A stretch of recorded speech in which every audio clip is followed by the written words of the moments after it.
На этой земле кровная месть – это закон. За смерть близких обидчик ответит своей жизнью.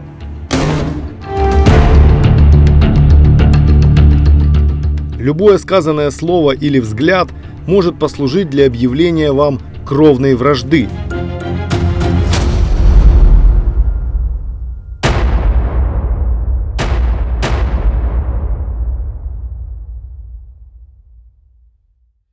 Сейчас я отправлюсь в так называемую землю племен.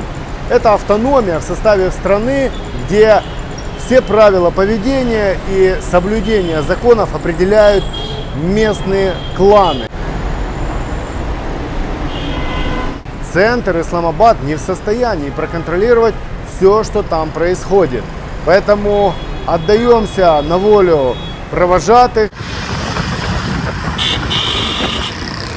Потому что ездить туда небезопасно, и никакой страховки на случай, если что-то пойдет не так, у меня нет.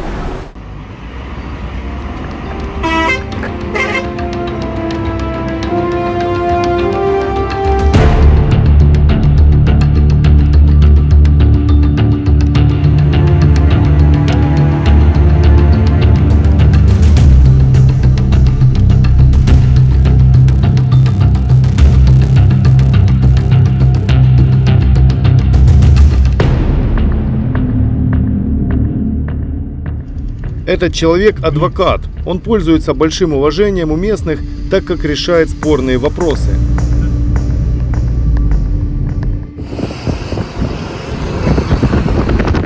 Он едет на судебные слушания. Без его гарантий безопасности я никогда бы не рискнул приехать в зону племен.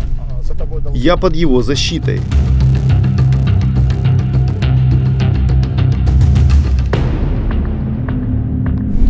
Сейчас мы въехали в территорию Мамман. Это уже земля племен, земля подконтрольная кланам. Здесь уже практически не контролируется ситуация центральной властью. По пути выясняю, что есть местный свод законов и обычаев племен пуштунов. История племен здесь уже как традиция устоя жизни, ей примерно 5000 лет.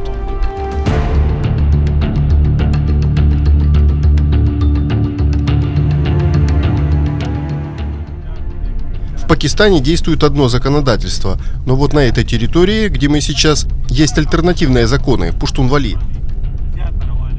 И такие советы здесь имеют решающее значение, нежели официальный закон страны.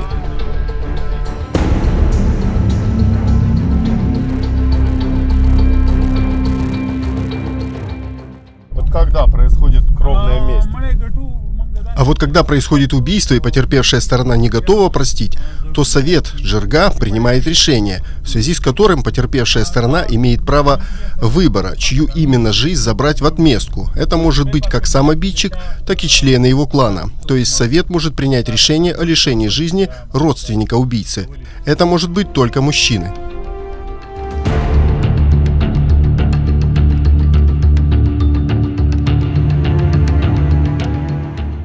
А я вот хочу уточнить, а тот, кто мстит, да, который совершает кровную месть, он с Джирга, то есть с этим советом старейшин, он должен свое решение заранее согласовать, посоветоваться и действовать согласно принятому решению. Либо же он сначала совершает, а потом Джирга решает, насколько он был прав и правомерен в своей кровной мести.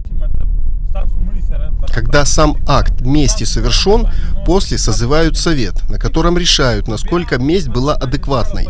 Если так, то вражда прекращается. А вот если старейшины решат, что ответ был слишком кровожаден, то жди ответа. У меня такой вопрос возникает.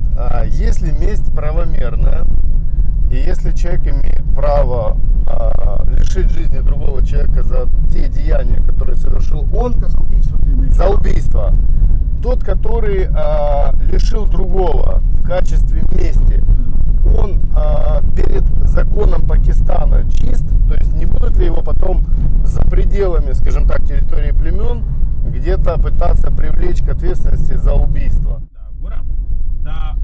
По законам Пакистана любой, кто совершил преступление, понесет наказание, и неважно, подали ли стороны заявление в полицию.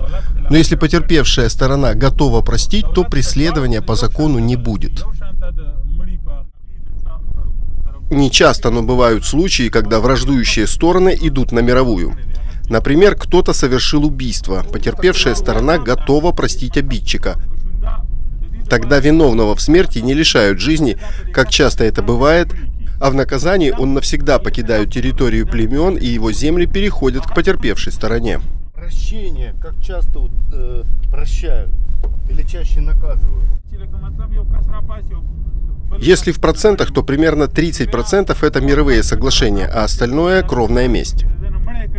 Есть такое понятие еще в Пуштун-Вали: когда стороны достигают мировой, то вражда меняется на дружбу. То есть совет принимает решение, что враждующие семьи должны породниться. Виновная сторона выдает невесту потерпевшей, и они таким образом становятся уже родственниками, дабы избежать дальнейшей вражды.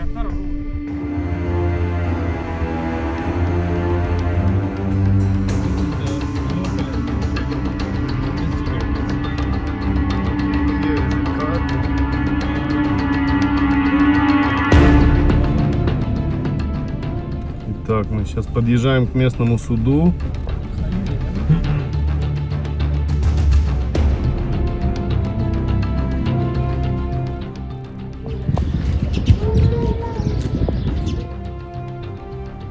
Вот я сейчас отошел в сторонку, чтобы не обращать на себя внимания. В суде просто категорически запрещено снимать. Поделюсь впечатлениями. Значит, суд находится за несколькими воротами. Ты сначала въезжаешь в одни, это некий такой квартал госучреждений, потом проезжаешь дальше, тебя проверяют военные, спецслужбы, полиция, проезжаешь еще одни ворота и наконец-то попадаешь к суду. Там я только достал телефон, тут же налетели ребята в погонах, пришлось его убрать. Судьи — это просто небожители, это ребята, которые совершенно оторваны от населения. Охрана, джипы, но это в принципе все по делу, им реально угрожает опасность, им иногда приходится принимать смелые решения. В остальном это просто вот высшая каста. Значит, встретил лидера местного клана, который был в суде, его зовут Мамман, ну, собственно, это фамилия клана, здесь все Мамманы. Значит, он параллельно является депутатом местного парламента. Вот реально человек вершит судьбы. От его взгляда, вот он зайдет в заседание, ну, понятно, он не на каждый ходит, а те, которые его интересуют, и вот просто одним своим каким-то движением, взглядом, словом может определить судьбу человека. Вот реально казнить или помиловать. И судьи на это очень внимательно обращают внимание. Это же, в принципе, тоже члены его же клана. Ну, мы с ним сфотографировались, поздоровался я, и таким образом пару кадров удалось снять. Точно так же проделал судьей с охраной. Охранники сами, кстати, выразили желание сфотографироваться. Один мне сказал, что вообще впервые видел человека европейской внешности. Очень интересно.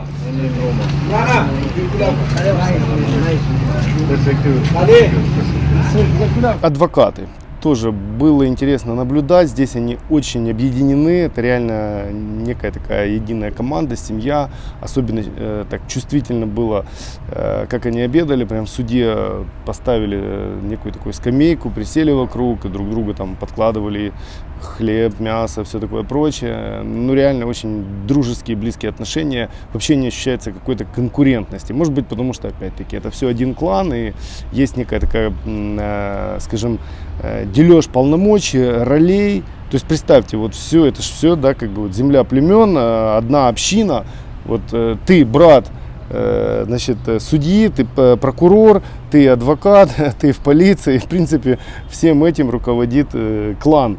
И при этом судьи также представители этого клана и равняются не только на закон, но и прежде всего на волю клана, который они представляют. Вот такой вот он интересный пакистанский суд на земле племен.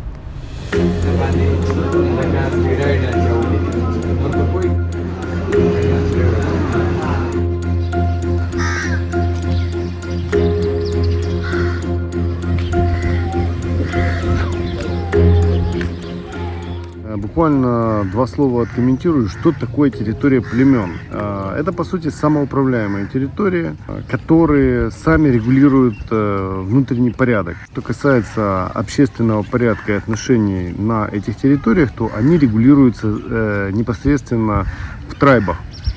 В трайбах, в племенах. То есть понятие трайб, это племя, есть понятие клан. То есть это как малая семья и большая. То есть трайб это вот такое что-то большое, а клан это уже поменьше, это семья в семье. Общался с судьей, он сказал, что важную часть играет самоуправление судебное этими же трайбами. То есть это тоже есть частью такого вот особенного правосудия пакистанского на территории племен, когда трайбы сами наказывают члена своего трайба, своего клана, если тот совершил преступление. Таким образом, они соблюдают свою репутацию и смывают пятно позора в случае, если некий представитель клана повел себя недостойно. Вот сейчас я на территории правительственного квартала, скажем так, то есть здесь за воротами находятся все государственные учреждения, начиная с местной администрации и различными управлениями коммунальных служб, а также тюрьма, правоохранительные органы и, собственно, суд.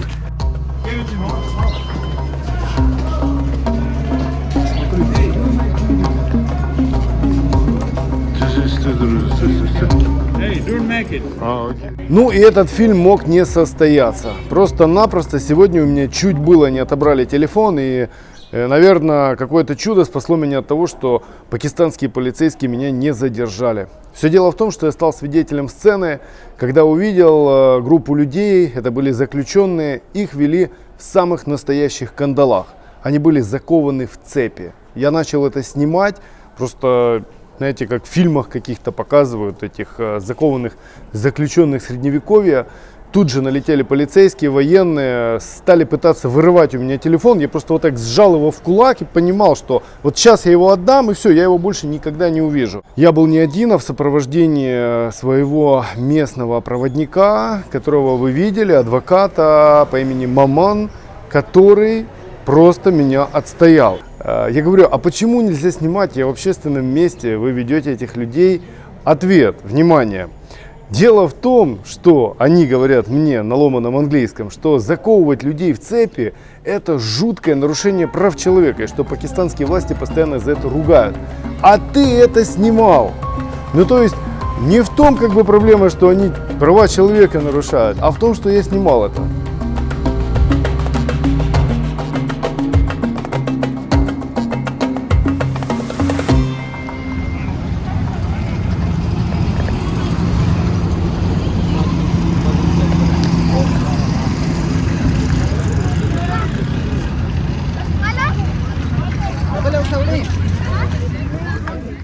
Неоднократно уже фиксировались случаи, когда иностранцы в Пакистане просто терялись. Вот человек приехал, все хорошо, а потом раз, и его нет.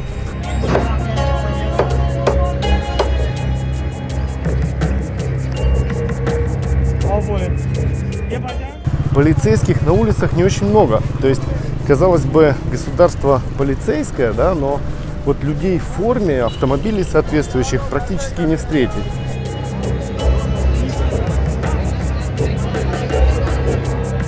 Если что-то произойдет, то никто тебя спасать не будет. Туристов в Пакистане и в Исламабаде, в частности, практически нет.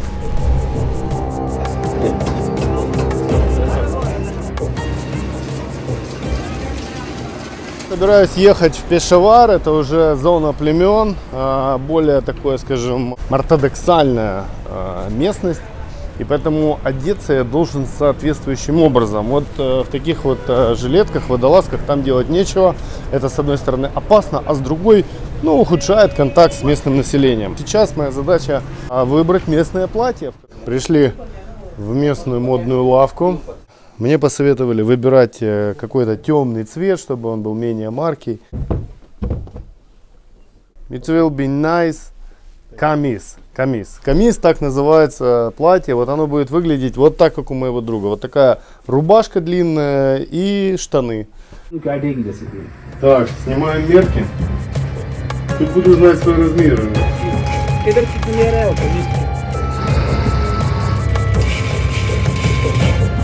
Ну что, вот мое новое платье. Теперь у меня камис, как у настоящего пуштуна.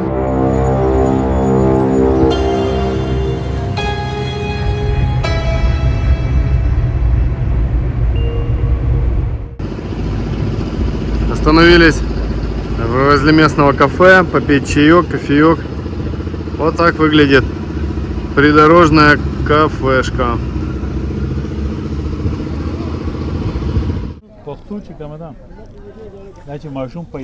Пуштун-Вали для нас основной закон. Всем детям до 18 лет старшие рассказывают о Пуштун-Вали. Это кодекс чести, который будет с ними до смерти. Пуштун-Вали – это жизненный закон. Он будет определять всю дальнейшую жизнь человека здесь. Отношения в семье, с соседями, в обществе. Все споры будут решаться только через Пуштун-Вали. А адвокаты нужны в Пуштун-Вали? Или это законодательство, эти суды Пуштун-Вали не предполагают присутствие адвоката? Да, такая практика есть. Обе стороны конфликта приводят своих адвокатов. Но есть еще и третий. Если оба адвоката принимают разные решения, то для этого и нужен третий, чью сторону он поддержит, то решение и будет принято. Если решение Джерги, собрания, мне как адвокату не по душе, то может быть выставлен денежный залог с обеих сторон конфликта. И эти деньги я отдаю как штраф и меняю совет Джерги. Такое тоже бывает. У меня есть личный пример. Еще мой отец враждовал с соседним кланом, и наша вражда затянулась на долгие годы. И с нашей, и с их сторон было много потерь по кровной мести. Много людей погибло. Вот уже как 40 лет назад совет Джерги вынес решение, что мы должны помириться. И по сей день мы чтим традиции, и между нами на протяжении 40 лет нет никакой вражды. Первое, что предлагается в решении, это простить. Но иногда простить это сложно по той причине, что общественное мнение может сложиться против того, кто прощает. Со стороны может показаться, что человек проявил слабость, что человек где-то не проявил решительность. Что проще все-таки, отомстить или простить? Вот что реально проще? На самом деле простить сложнее, чем отомстить. Процедура прощения, она очень сложная. Первое, к потерпевшей стороне отправляют совет старейшин, и они просят его о примирении. Если семья отказывает, то после приходит муфтий и будет говорить с точки зрения веры, чтобы ты простил. Но если и здесь не находят прощения, то к потерпевшим приходит виновная сторона. Это примерно 20-30 человек. У них в руках Коран. И тогда ты будешь вынужден простить, потому что не сможешь переступить через законы Корана.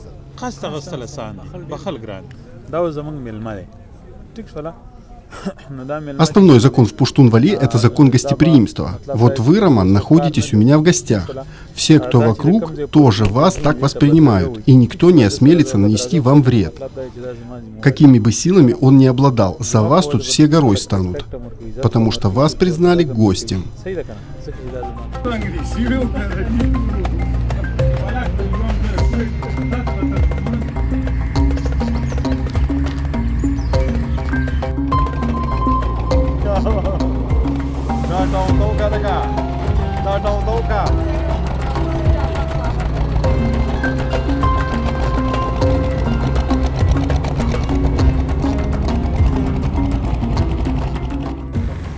Эти мужчины не понимают, кто я такой. Я немного отдалился от своих сопровождающих.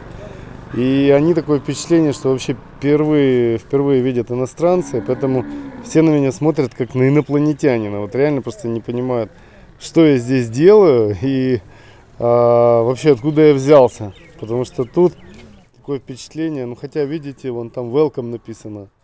Но должен сказать, что люди дружелюбные, то есть они хоть и не понимают, вот видите, сразу девчонки прячутся. Здравствуйте, здравствуйте. Они хоть и не понимают, откуда я взялся, но относятся ко мне дружелюбно. Салам алейкум. Вот эта деревня явный пример того, как Люди здесь живут кланами, семьями. Здесь у всех одна фамилия. Все друг друга знают, все являются друг другу некими родственниками. И, между прочим, в их традициях жениться, выходить замуж тоже между родственниками. То есть жениться на двоюродной сестре — это абсолютно нормально, это даже приветствуется. А вот взять в жены чужую девушку из какого-то другого трайба — это совершенно недопустимо. Этот брак не одобрит ни мать, ни отец. Да он просто не состоится, потому что здесь нормально увидеть жену не то чтобы перед свадьбой, а на третий день свадьбы. На третий, не на первый, не на второй. И этот сюрприз каждый жених надеется, что будет приятным. Но не факт, никто не гарантирует. Если где-то встречаю девушку, то она непременно переходит дорогу, старается максимально отдалиться. Если же у нее есть возможность избежать встречи, то девушка скорее предпочтет это сделать куда-нибудь, там, даже пойдя в другую сторону, куда она не собиралась, лишь бы не встретиться с незнакомым мужчиной. Вот тоже девушка увидела меня, сразу куда-то в сторонку, не понимает, что происходит. Вторая пробежала там тоже где-то на заднем плане, но она, по-моему, не видела меня. А вот та первая, которая увидела, тут же ушла.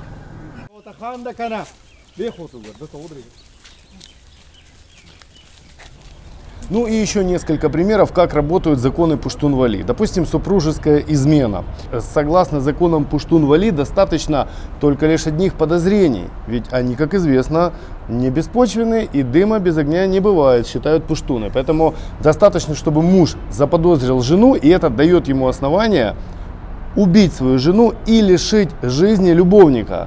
Если же он этого не сделает, то, другими словами, он просто обесчестит себя и обесчестит свой род.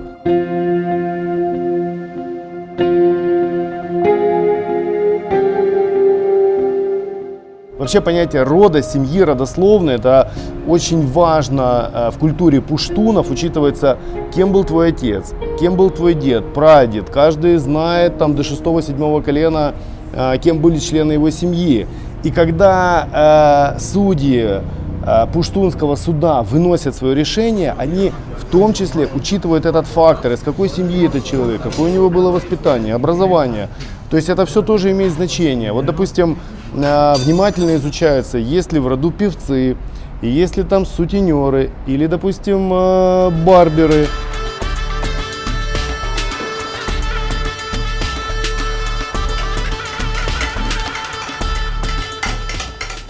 Допустим, сутенер — это крайне негативное восприятие, а, допустим, музыкант, актер или тот, кто стрижет волосы, представителям этих профессий претензий нет, ну и престижа нет. Но когда считается, где чей род и кто прав, то представители этих профессий, они на ступенечку ниже.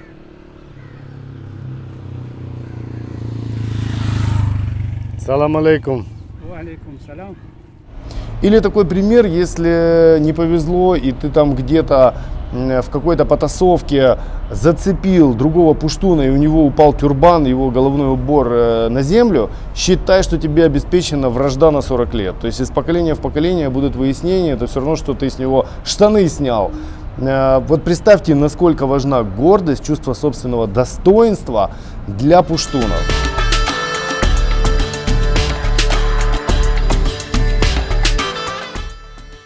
Когда доходит до кровной мести, то семья решает, хорошо, а кто ее совершит, кто затем отправится в тюрьму, кто будет кормить членов его семьи, пока он будет сидеть. Это все на полном серьезе обсуждаются, и люди понимают, что они должны это сделать. Ведь если они этого не сделают, это позор. И вот это слово «позор», о бесчестие — это очень важный элемент в культуре пуштунов. Именно поэтому в большинстве случаев люди идут на кровную месть. Они идут на то, чтобы лишить жизни другого. Хотя если внимательно изучить Пуштун-Вали, то там сказано, первое, что ты должен и можешь сделать, это простить.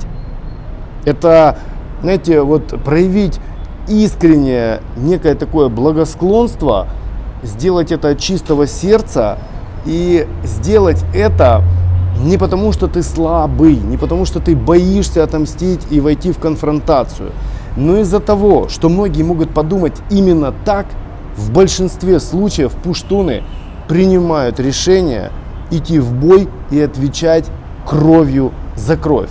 Потому что так у них получается, что убить проще, чем простить.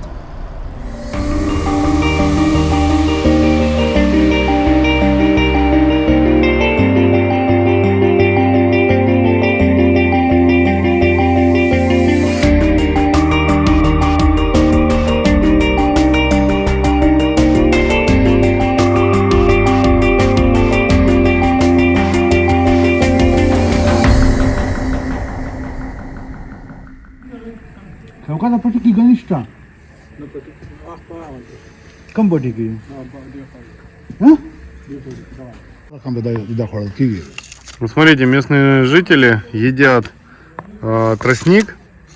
Вот так вот, казалось бы, неприметная куча веток. Но на самом деле это запасы сладкого. Идем на фабрику, где из этого сахарного тростника делают местную сладость, такую вкусняшку.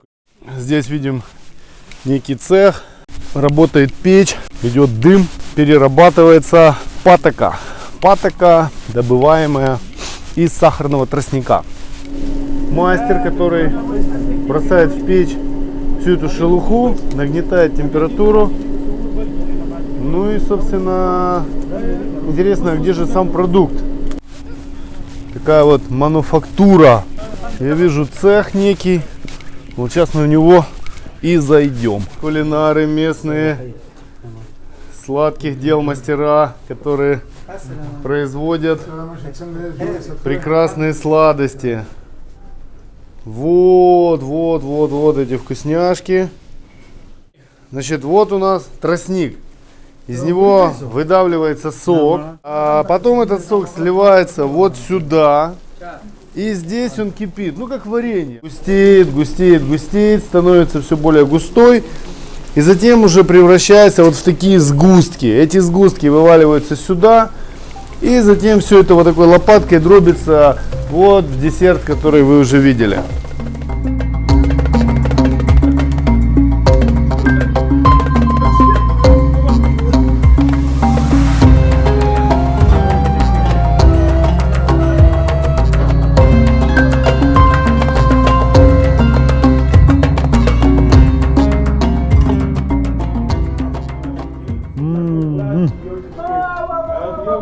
Даже не знаю, с чем сравнить, но мне это напоминает щербет.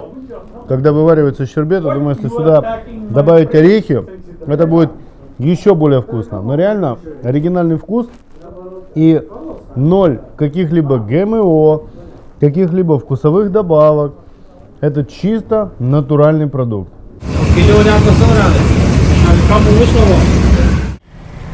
А сейчас я отправлюсь в то место, где наверняка побывает почти каждый пакистанец, кто решится на кровавую месть, на бадаль по законам Пуштун-Вали.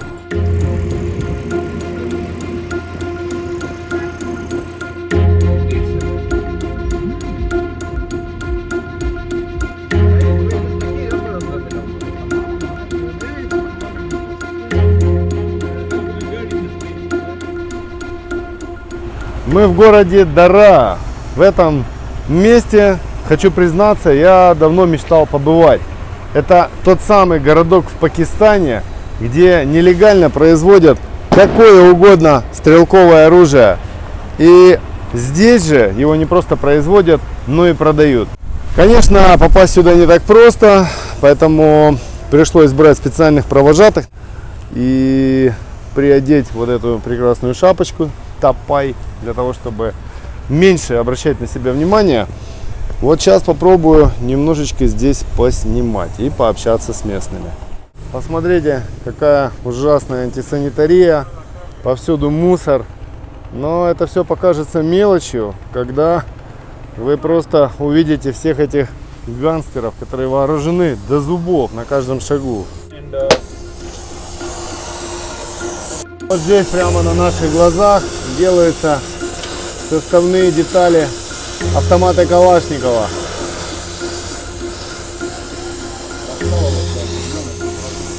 Да, вот сейчас раскаливает мастер до определенных температур этот металл для того, чтобы произвести с ним последующие манипуляции. Эти магазины сделали прямо здесь, а уже в соседнем ларьке этот Калашников можно будет купить. Вон уже паренек побежал с двумя пушками. Рядом слышим стрельбу, это уже пристреливают какой-то ствол. Как-то даже так стремновато здесь перемещаться. Пристрелка в местном тире. Мастер проверяет, чтобы все работало исправно.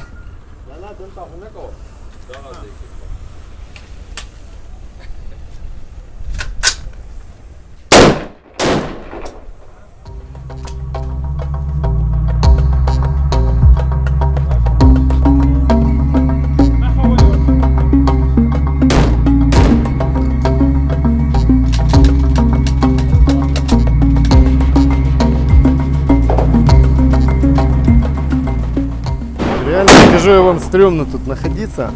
Вопрос в самой атмосфере и в том, что чуваки вокруг абсолютно непонятные.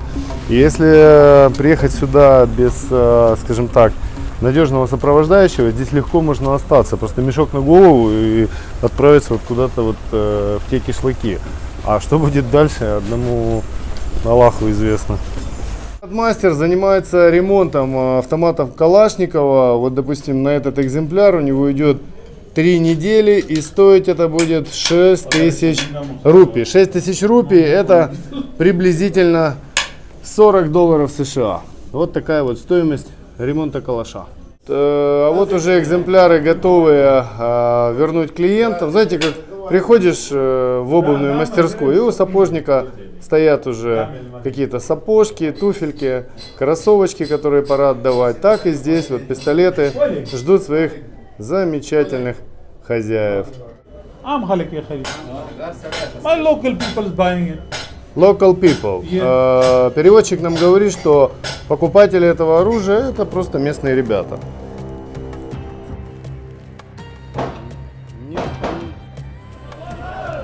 Недобрый взгляд у этого старика. Внимательно он так на меня смотрит. Но я позволю себе небольшое видео, потому что очень выразительное лицо.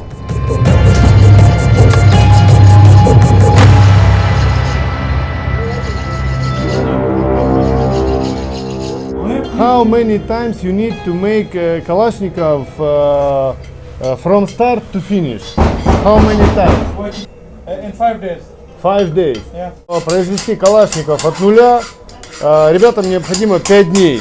Вот такие сроки. Это вам не на заводе месяцами ждать. 5 дней приходите. В понедельник обратились, в пятницу приходите за готовым калашом.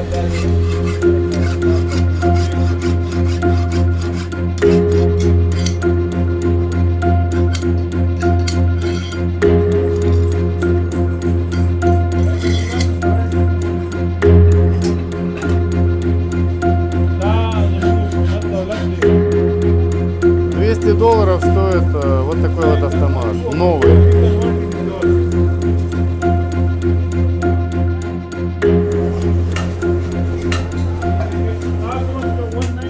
Я поинтересовался, кто же покупает это оружие. Оказалось, что не только местные, но и афганские боевики, потому что здесь до границы с Афганистаном всего 50 километров, а соответственно вообще никаких проблем продать это оружие ребятам с той стороны. Вот это настоящий хаб, откуда нелегальное стрелковое оружие распространяется по всему миру. Здесь в соседнем буквально ларьке можно и патроны прикупить. Вот, пожалуйста, на любой вкус, и 7,62, 5,45 и все что угодно.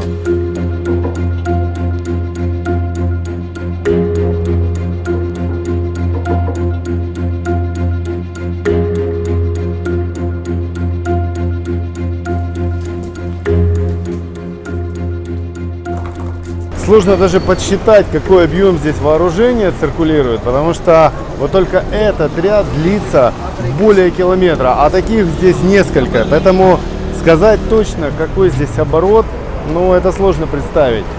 И оружие это не только, скажем, то, что здесь можно купить, и американский паспорт, и сказали, что даже и украинский здесь тоже можно найти.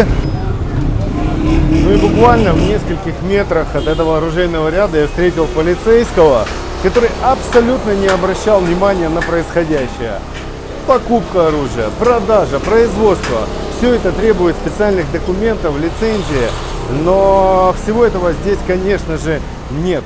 Я поинтересовался, почему так, и ответ был следующий, что просто если власти устроят здесь какую-либо спецоперацию, начнут разоружать всех этих товарищей, то поднимутся серьезные бунты, ведь эту территорию контролируют кланы, живущие здесь столетиями.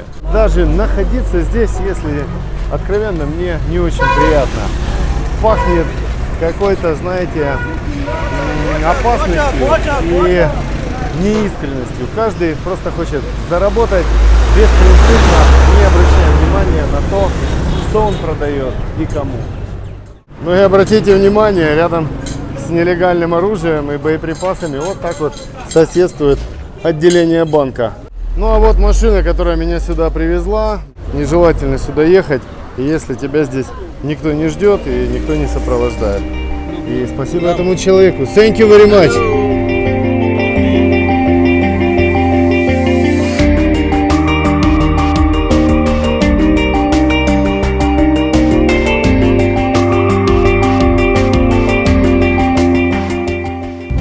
Вот посмотрите, какое активное движение. В такие моменты понимаешь, что Пакистан это одна из самых густонаселенных стран в мире. Проживает 220 миллионов человек.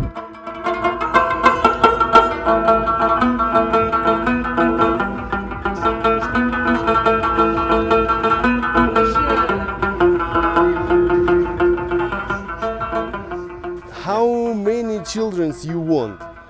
More than 10. More than 10. Yes. So, теперь, And one more теперь thing. я понимаю, I want- почему в Пакистане столько людей. Просто One more местные ребята любят детей или, возможно, любят их делать.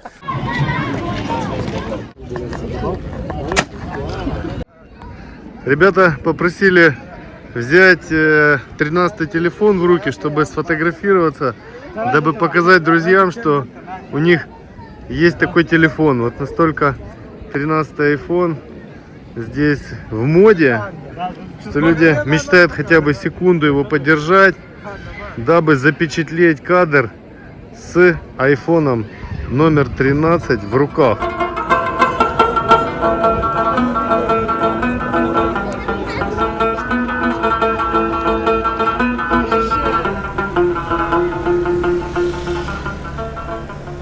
По поводу автомобилей в Пакистане. В основном они малолитражные.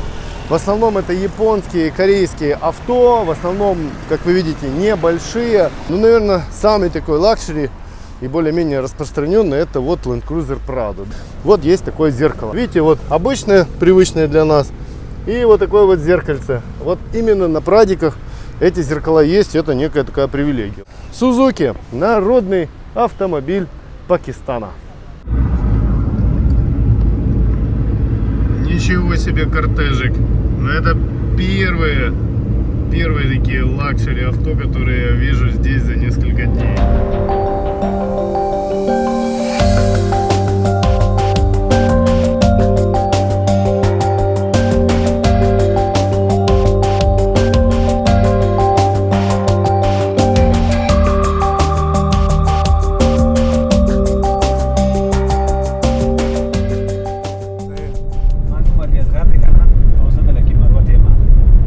Меня зовут Али Асгар, и я живу здесь, в Абутабаде, в Пакистане. Да, расскажите, пожалуйста, вот Абутабад, куда мы сейчас едем, чем этот город стал знаменитым в 2011 году? В 2011 году в Аббатабаде в результате спецоперации США был убит террорист номер 1 в мире – Усама бен Ладен. Для того, чтобы сделать звонок, Бен Ладен иногда отъезжал от своего дома на 100, 200 и даже более более километров, просто чтобы сделать звонок. В его доме не работал интернет и никогда не выбрасывался мусор. То есть это, кстати, одна из причин, по которой на это жилище обратили внимание, как позже уже стало известно из рапортов спецслужб, что этот дом обращал на себя внимание тем, что из него не выбрасывается мусор. Обалдеть! Бен Ладен был всего в 5 минутах от Пакистанской военной академии. Вот уж и правда, прятаться нужно там, где этого никто не ожидает. После того, как весь мир узнал, где был ликвидирован Усама бен Ладен, сюда начали приезжать журналисты со всего мира. Все искали свидетелей, кто мог видеть бен Ладена. Да уж, улица Бен Ладена. Правительство Пакистана снесло дом, в котором все произошло. Теперь тут играют дети. А где конкретно дом был, который разрушили? Может вот рукой показать, где это дом? Вот здесь, да? А кого люди видели на улице, соседи? Бен Ладен же не выходил, да? Ну кого-то видели вообще? Кто-то выходил из этого дома? Его никто не видел в этом районе. Видели его помощников, которые свободно передвигались здесь. А вспомните, пожалуйста, вот тот день, когда произошло убийство Бен Ладена, спецоперация. Я услышал сильный взрыв. Здесь рядом военная база, я подумал, что там учения. Потом утром узнал, что это был спецназ США, штурмовавший дом Бен Ладена. Когда военные сняли оцепление, я подошел ближе к дому. Было видно, что там был бой. А тело Бен Ладена его кто-то видел из местных? Или других убитых? Нет, абсолютно никто не видел. Для того, чтобы обнаружить Бен Ладена, работал специальный отдельный спутник американский. И так вот, выяснить, что он находился в этом доме, удалось именно благодаря спутнику и благодаря тени, которую было видно в этом дворе. Бен Ладен был высокого роста, примерно 1,90 м, что нетипично для местных жителей. И вот эти вот длинные тени, а оказывается каким-то образом по длине тени можно понять рост человека, вот так и выяснили, что в этом доме находится человек такого же роста, как Бен Ладен. Это было первым подтверждением того, что он действительно находится здесь. Что они знают о нем? Да, мы знаем, кто это. Вот этот, я, говорит, сосед его. Вот дом напротив, это мой, говорит. Почему же Бен Ладен так много лет прятался, но не поменял свою внешность? Ведь сделать пластическую операцию, это, в общем-то, все было ему доступно. Он был не бедный человек, и наверняка его движение такая бы возможность нашлась. Затем можно было отправиться на юг, в район Карачи. Это огромный мегаполис, свыше 15 миллионов человек. Там элементарно затеряться и потом отправиться морем куда угодно. Все это можно было предпринять. Достаточно было даже просто сбрить его узнаваемую бороду и быть похожим на сотни местных. Но он этого не сделал. Все дело в том, что... Ну, опять же, это версия, которую я сейчас озвучу. Наверняка, конечно же, вам никто не скажет, но все дело в том, что в священном писании ислама сказано, что лицо и голову человека придумал Всевышний, а уже его тело это было доверено ангелам. Так вот, поменять внешность своего лица — это своего рода осквернить некий план Всевышнего. Поэтому Бен Ладен мог потерять авторитет среди своих сторонников, и, наверное, поэтому он этого не сделал, а доверился судьбе, доверился тому, что же будет с ним происходить дальше. Побывав на месте гибели Бен Ладена, теперь я просто окончательно убедился, что вся эта операция по его поимке – дело рук пакистанских спецслужб. Ведь если так разобраться, то появился он на территории явно неспроста. Пробыл так долго в одном месте, тоже имея четкие гарантии безопасности. Я думаю, что этот актив Пакистан продал задорого своему стратегическому партнеру и выторговал что-то, чего, возможно, мы никогда не узнаем на политическом, экономическом уровне и так далее. Но то, что в определенный момент эту карту просто-напросто разыграли, совершенно очевидно. И кем он был изначально, Бен Ладен, проект спецслужб или все-таки независимый самостоятельный персонаж, тоже для меня вопрос. Вспоминаю WikiLeaks, переписки частной американской компании Stratford, где речь идет о том, что у Бен Ладена были устойчивые постоянные связи с пакистанскими спецслужбами. И вы знаете, все больше убеждаюсь в том, что, видимо, так и было на самом деле. И пока он находился в Афганистане, действительно, поймать его было невозможно, потому что сам кодекс пуштунов, талибов не позволяет выдавать гостей.